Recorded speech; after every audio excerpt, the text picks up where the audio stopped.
Hey, this is Files. Today I'm doing a mini review for Karate Kid Legends. This is Karate Kid for the TikTok generation. This is if a DCOM was a Karate Kid movie. This was like if someone made the most expensive Karate Kid fan film. In short, unfortunately, this is just not good. This movie goes by so fast, and that's both for good and bad. I say for good because, well, at least it gets over pretty quickly. What is seemingly a 90-minute movie, you get the plot of an entire season of television or a much longer, basically split into two-part movies. And with its very weird editing, the pacing of this film is kind of all over the place, but yet still very quick. You kind of get these two halves of this film, and once one ends and the other begins, you kind of forget the first half almost immediately. And with the first half, there's barely any setup for the second half. It's kind of insane how this all just flows. What it basically comes down to for this movie is that there's a lot of just weird pacing, and overall it feels like it's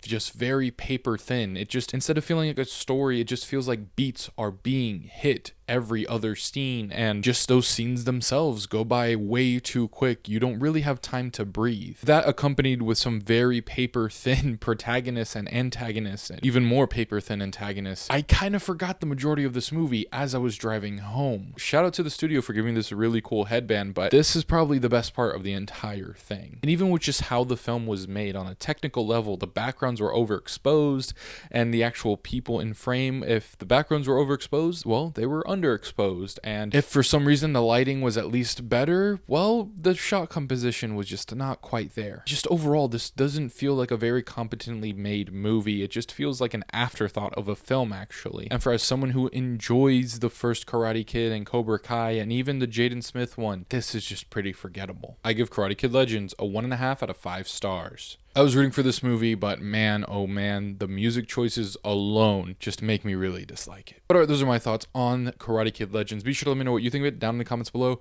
As always, thank you guys for liking, commenting, and subscribing. Be sure to stay tuned for more Yeti Films content, and I'll catch you later.